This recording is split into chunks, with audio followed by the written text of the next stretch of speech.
Lorsque tu attends le retour de Jésus-Christ, tu dois l'attendre dans le travail. Et vous devez travailler. Et dans ce pays, c'est vrai, les gens me disent, pasteur, comment je vais travailler? Il n'y a pas de travail. Il y a le travail. Le travail que toi-même dois créer. Frère, si personne ne t'engage, donc tu es le patron de toi-même. Mes frères et sœurs, arrêtez de dire qu'il n'y a pas le travail. Tu es le travail. Arrêtez de dire que personne ne m'engage. Celui qui doit t'engager, c'est un homme comme toi. Toi aussi, tu peux créer ton entreprise et puis tu engages les gens. Pourquoi il faut seulement qu'on t'engage? Et tout le monde veut travailler à la fonction publique. Tout le monde veut travailler à Vodacom. Vodacom, c'est Tonda. RTL, c'est Tonda. Banque, c'est Tondi. Mais allez faire l'élevage. Allez faire l'agriculture. Là-bas, il y a encore de l'espace. Humiliez-vous, travaillez la terre. Humiliez-vous, travaillez dans les champs. Et Dieu vous bénira. Allez travailler. Allez travailler. Créez le travail. Engendrez le travail. Et si on ne t'engage pas, engage-toi toi-même. En attendant, même toi qui veux faire une entreprise, si tu n'as même pas commencé l'entreprise, commence à écrire ton entreprise. Commence à écrire tes projets. C'est aussi un travail. Parlons de la sanctification. Car lorsque nous voulons aussi être enlevés, nous devons vivre dans la sanctification. J'ai remarqué, mes frères et sœurs, que si David était sorti, travaillé comme un roi normal, il n'aurait jamais rencontré Bathsheba. J'aimerais qu'on puisse lire ce texte dans 2 Samuel 11, versets 1 à 5. 2 Samuel 11, versets 1 à 5. La Bible dit, l'année suivante, au temps où les rois se mettaient en campagne, c'était une période où tous les rois vont à la guerre. David envoya Joab. Au lieu d'aller, il envoie quelqu'un d'autre avec ses serviteurs et tout Israël pour détruire le fils d'Amon et pour assiéger Rabat. Mais David resta à Jérusalem. Mais David resta à Jérusalem. On continue. Un soir, David se leva de sa couche et comme il se promenait sur le toit de la maison royale, il aperçut de là une femme qui se baignait. Les autres sont en train de se battre, lui est en train de se promener. Alléluia. Les autres sont en train de travailler, lui il est en train de promener. Les autres sont en train de travailler, lui il est devant sa télévision. Les autres sont en train de bosser, lui il est en train de divaguer. Les autres sont en train d'offrir leur vie pour le royaume, lui il est en train de faire des promenades. Et c'est là qu'il aperçut Bathsheba. Bathsheba a toujours existé, mais jamais David ne l'a vu parce qu'il était concentré. Mais le jour qu'il est tombé dans la distraction, il a vu Bathsheba. Bathsheba avait l'habitude de mal se laver, c'était son habitude. Mais comme lui était dans l'habitude du travail, il n'a pas eu le temps de voir l'habitude mauvaise de Bathsheba. Mais quand il a perdu ses bonnes habitudes, il a vu Bathsheba. Il y a des choses que tu vois parce que tu ne fais rien. Le jour que tu vas faire quelque chose, tu ne verras pas Bathsheba. Tu vois des mauvaises choses parce que tu as le temps de les voir. Le jour que tu seras concentré sur ta vision, sur ton travail, sur tes rêves, tu n'auras pas le temps de voir Bathsheba. Il y a des Bathsheba autour de toi, mais que tu ne vois pas parce que tu es concentré. Il y a beaucoup de Bathsheba autour de toi, mais que tu ne vois pas parce que tu fais quelque chose. Arrête seulement de faire ce que tu fais et tu vas remarquer Bathsheba à gauche, tu vas remarquer Bathsheba à droite. La sanctification. Lorsque tu attends le retour de Joab, tu dois l'attendre dans le travail. Lorsque tu attends le retour de Jésus-Christ, tu dois l'attendre dans le travail. Et vous devez travailler. Et dans ce pays, c'est vrai, les gens me disent, pasteur, comment je vais travailler? Il n'y a pas de travail. Il y a le travail. Le travail que toi-même tu dois créer. Frère, si personne ne t'engage, donc tu es le patron de toi-même. Si personne ne t'engage, tu es le patron de toi-même. Mes frères et sœurs, arrêtez de dire qu'il n'y a pas le travail. Tu es le travail. Arrêtez de dire que personne ne m'engage. Celui qui doit t'engager, c'est un homme comme toi. Toi aussi, tu peux créer ton entreprise et puis tu engages les gens. Pourquoi il faut seulement qu'on t'engage? Donnez-moi la main un peu. Donnez-moi la main un peu. Et tout le monde veut travailler à la fonction publique. Tout le monde veut travailler à Vodacom. Vodacom, c'est Tonda. RTL, c'est Tonda. Banque, c'est Tondi. Mais allez faire l'élevage, alléluia, allez faire l'agriculture. Là-bas, il y a encore de l'espace. Humiliez-vous, travaillez la terre. Humiliez-vous, travaillez dans les champs. Et Dieu vous bénira. Allez travailler. Créez le travail, engendrez le travail. Et si on ne t'engage pas, engage-toi toi-même.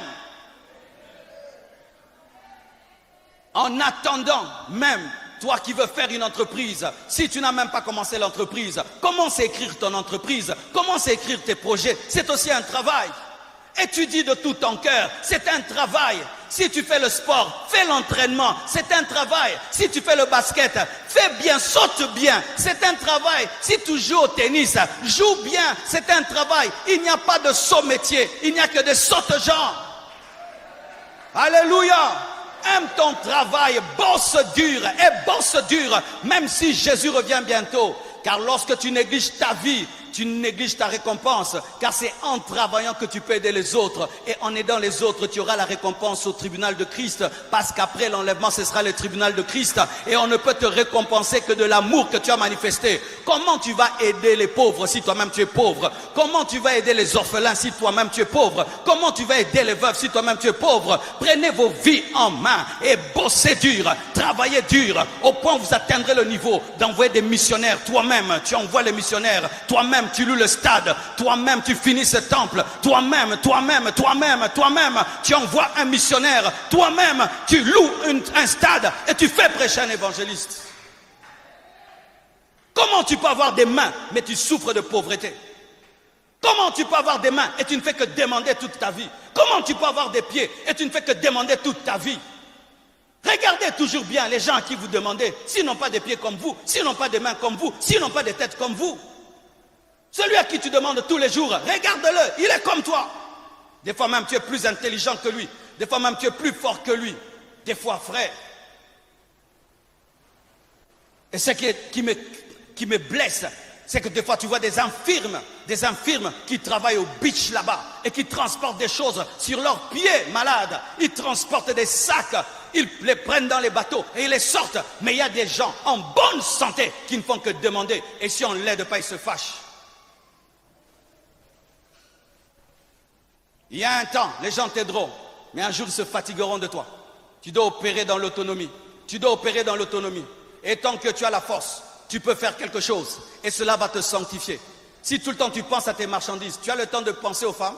Si tout le temps tu penses comment les clients ne viennent pas, est-ce que tu as le temps d'aller draguer partout? Si tu penses comment ta marchandise a pourri, tu vas penser, tu as la tête vide. Pourquoi? Parce que tu ne fais rien.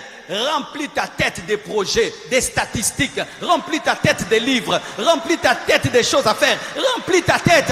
Oh, donne-moi la main. Et l'enlèvement te trouvera en train de travailler. L'enlèvement te trouvera en train de jouer au foot. L'enlèvement te trouvera en train de signer des contrats. L'enlèvement te trouvera en train d'éduquer, de faire des écoles, en train d'ouvrir le cœur de quelqu'un. L'enlèvement te trouvera en train de conduire un avion. Donne-moi la main. Si on te dit, demain, je vais te donner telle chose, si tu ne fais rien, c'est très difficile à attendre. Mais si tu dis, ok, tu m'as dit, tu vas me donner demain, ok, je fais 10 choses, et puis, ce sera le matin. Les personnes qui sont actives en attendant ne sentent pas le temps passer, mais celles qui attendent seulement sentent le temps passer. C'est pourquoi il y a des chrétiens qui disent, depuis elle le bas, pour ça, les gens qui bossent dur ne sentent pas le temps passer. Parce qu'il est tellement dans son travail, il aime tellement ce qu'il fait, qu'il n'a pas le temps de sentir. Mes frères et sœurs, un jour Dieu m'a posé la question.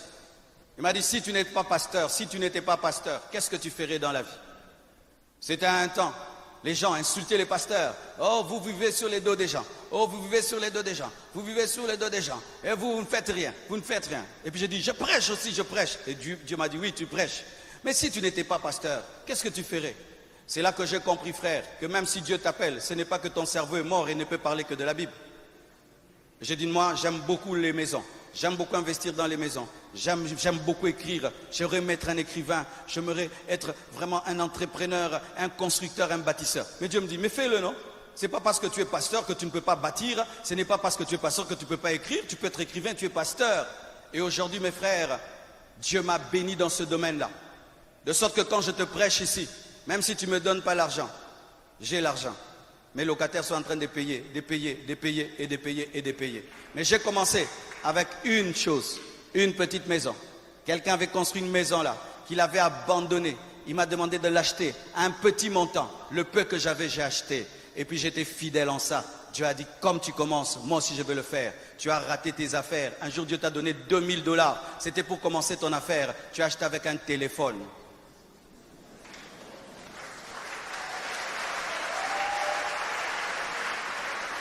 Tu as acheté un téléphone, mais ce n'était pas l'argent pour un téléphone, c'était pour commencer les affaires. Un jour, un ami à moi, Dieu lui donne de l'argent. Et Dieu lui dit, tu vois, cet argent, tu dois le mettre dans le ministère. Et lui, il a acheté un congélateur. Et puis cet argent, quand il n'a pas mis dans le ministère, on a chassé l'église. Aujourd'hui, son église est morte à cause d'un congélateur. À cause d'un congélateur. Congélateur et mêlé église. Alléluia. Alléluia. Je prie que Dieu te donne des opportunités d'affaires. Et que tu puisses travailler. Et que tu puisses exceller. Et que tu puisses prospérer. Et que cela puisse te donner de la concentration. De la concentration. De la concentration. Le travail sanctifie. Sanctifie. Imagine, tu es sorti le matin et tu rentres à 23 heures. Quand est-ce que tu auras le temps de Kotongabat? Même si tu veux. Alléluia. Comment tu auras le temps de regarder des mauvais films toute la nuit? Tu es déjà fatigué. Pourquoi tu regardes des mauvais films? Parce que tu n'es pas fatigué. Pourquoi tu as le temps d'aller de maison en maison? Parce que tu n'es pas fatigué. Le jour que tu travailleras, tu n'auras plus le temps d'aller en maison. Donne-moi l'amen. Donne-moi l'amen. Et j'ai remarqué aussi la pauvreté donne beaucoup d'appétit. Le jour que tu deviendras responsable, tu auras un estomac de responsable. Je te dis la vérité, tu auras un responsable. Tu veux manger, mais tu ne manges pas. Pourquoi? Tu as tellement de choses dans ta tête. Mais ceux qui sont paresseux, ils ont beaucoup d'appétit. Mais pourquoi tu manges beaucoup? Pourquoi tu manges beaucoup pour rien en faire? Fâche-toi. Pas contre moi, contre toi-même. Fâche-toi contre toi-même. Et je ne parle pas qu'aux frères, hein. Je parle aussi aux femmes. Je parle aussi aux femmes. Je parle aussi aux femmes. Je parle aussi aux femmes. Une femme qui ne travaille pas, bitonga tonga, otongi batuna ba veste otongi.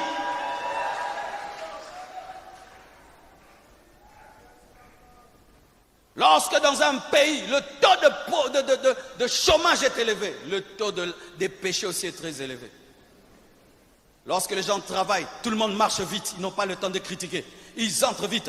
Tu le vois, il est assis dans un avion, il est en train de travailler, il est en train de travailler, il est en train de travailler. Mais s'il ne travaille pas, Yokama solo, oyebi, oyebi, oyebi. J'ai toujours voyagé avec un ancien premier ministre de ce pays. Et on se retrouvait toujours, souvent dans l'avion. Cet homme, mes frères, quand seulement il entre dans l'avion, il prend son ordinateur, il commence à travailler du début jusqu'à la fin. Et puis ferme, il part. Tu n'as même pas le temps de dire comment tu vas. Il te fait voir qu'il n'a pas le temps même de comment ça va. Tu sens que ce gars-ci est concentré. À Tongata Moutoute un avion, mais d'autres derrière là-bas. Ils sortent même ivres de l'avion. Si tu suis, il ne fait rien de grave dans la vie. Fais quelque chose, tu seras saint. Va en guerre, tu ne verras pas Bethsheba. Va en guerre et tu ne verras pas Bethsheba. Que l'enlèvement te trouve dans le champ ou dans la meule. Bosser dur et bosser dur et bosser dur et bosser dur et bosser dur. Oh, donne-moi la main. C'est une honte pour moi. Si un jour je viens chez toi à la maison, on me dit que cet enfant, lorsqu'il ne priait pas, c'était un excellent étudiant. Depuis qu'il prie dans votre église, il a des 50% et il est content. J'ai échoué ma mission. Si je viens chez vous un jour, on me dit, regardez ma fille, elle était belle, elle était propre, équilibrée. Depuis qu'elle prie dans votre église, elle est devenue sale, avec des ongles remplis de saleté en bas. J'ai échoué. Parce que le Saint-Esprit dit aussi d'arranger les ongles. Regardez vos ongles. Manzamazama, manzaka bongo, pe olambe la kango. Ta manzaka not. Bisonto chabo. Moni yoche.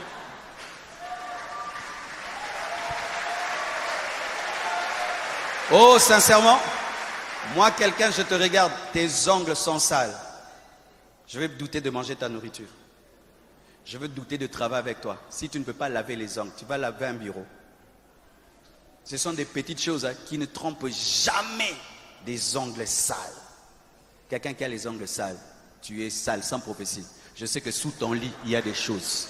Je sais que si je vais dans ta toilette, il y a des choses. Je sais que si j'entre dans ta valise, il y a des choses. Parce que si tu ne peux pas laver les ongles, le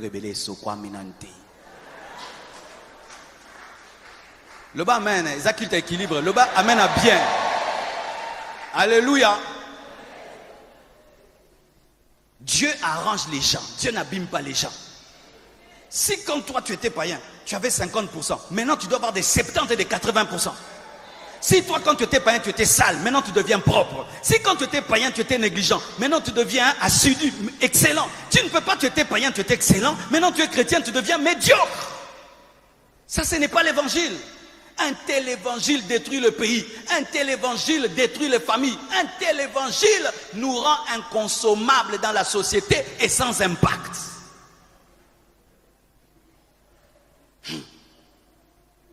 Frère, je ne vous prêche pas cela pour vous prêcher.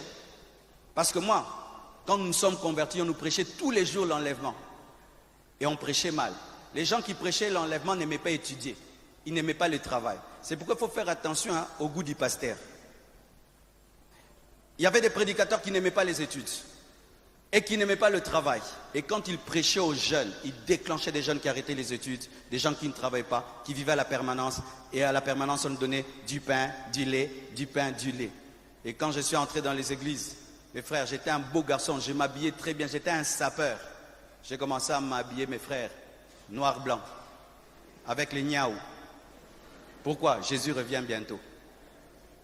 Je brossais rarement mes dents. Je brossais avant 2 fois mes dents, le matin et la nuit. 1 fois suffisait. Je ne me lavais plus beaucoup. Je sentais le bouc. Et je disais c'était l'onction. Cela Moutunan Jambé. Basola Jean-Baptiste. Oui, en ce temps-là, quand tu es un frère très beau, on dit que tu es charnel. Pour être un frère d'onction, tu veux être bizarre. Frère, alléluia. Frère, ce n'est pas quoi la vie. J'étais dans une bonne famille. Et mon père a vu comment son fils, qui était excellent, s'abîmait. Il n'a jamais venu dans cette église-là. Il n'a jamais cru en ce pasteur-là. Et il a méprisé cette église-là. Parce que quand il me voyait, c'est que l'église avait fait de moi. Il a dit le message est mauvais. Quand on vous prêche l'enlèvement, on ne vous dit pas de ne rien faire en attendant. D'ailleurs, faites beaucoup. Travaillez dur et laissez des traces sur la terre. Et surtout, gagnez les âmes et devenez grand pour soutenir l'évangélisation. Sinon, un tel message, vous allez arrêter les études, vous allez arrêter le travail, vous allez négliger vos familles et ce n'est pas de Dieu. Le grand Paul disait, celui qui ne travaille pas, qui ne mange pas. Comment tu peux être un chrétien? Tu te contentes d'avoir 50% et tu es heureux. Tangente de Dieu. Comment tu peux être un chrétien? Tu te contentes que des petites choses. Ce n'est pas que Dieu t'a limité à ça. Tu es médiocre. Comment tu peux être chrétien? Tu aimes la bassesse, tu aimes la saleté, tu comprends le désordre, tu comprends la dépendance, le parasitisme. Ça ne te dérange pas. Tu n'as aucun grand rêve, mais tu es chrétien. Au nom de quoi? Jésus revient bientôt. Tu penses que le chrétien qui réussit dans sa vie ne sera pas reçu au ciel? Tu penses que le chrétien qui a fait des grandes choses ne sera pas reçu au ciel? Des fois, les chrétiens, vous lisez mal les hommes de Dieu, vous les écoutez mal. Oyedepo est le plus grand producteur de l'igname au Nigeria. Mensa Otabil a construit la plus grande université de son pays, mais c'était un chrétien. Pourquoi on ne peut pas faire des grandes choses en attendant? Notre seul rêve, c'est fuir la terre. Alors si Jésus-Christ, jusqu'à ta mort, n'est pas revenu, tu vas mourir et tu ne laisses rien de grand sur la terre. Tu as vécu comme si rien.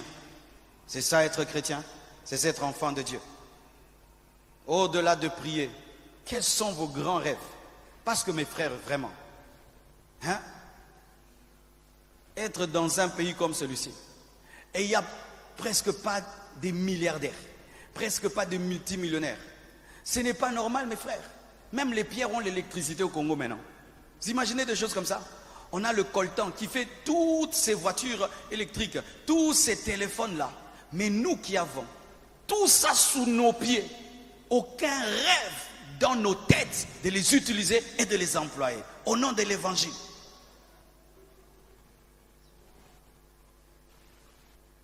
Si, frère, tu devenais milliardaire, tu sais que même mon ministère change.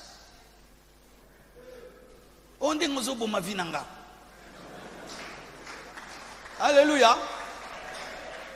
Vous allez aller lundi, vous revenez mardi. Ah, pensez comme il là, vrai ou faux?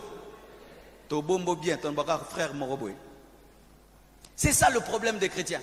Vous voulez des grandes choses, mais pourquoi vous ne faites pas des grandes choses? Pourquoi vous n'osez pas des grandes choses? au nom de la spiritualité, au nom de prier. Donc c'est comme si nos cerveaux ne peuvent réfléchir que l'évangile. Donc ton cerveau ne peut pas réfléchir comment je peux être millionnaire. Comme je prêche là, il y a même des gens qui vont dire que je me suis égaré. Vraiment, hein? Alors pendant qu'on est comme ça, les païens vont devenir des millionnaires et des millionnaires. Ils vont acheter les parcelles. Nous on va toujours continuer à louer chez eux. Ils nous chassent à gauche, ils nous chassent à droite, ils nous chassent à gauche, à droite. Dieu n'a pas dit ça. Dieu n'a pas dit ça. Dieu n'a pas dit que la spiritualité est incompatible au travail et aux grandes choses. Non, Dieu n'a pas dit ça.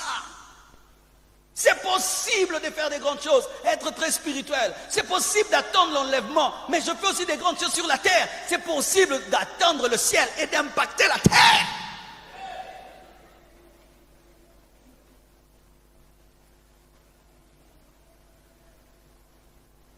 Quand Dieu donne une vision internationale, il faut des grands hommes pour l'atteindre. Sinon, on aura un grand rêve écrit, il ne sera jamais réalisé. À bon entendeur, que Dieu vous bénisse abondamment.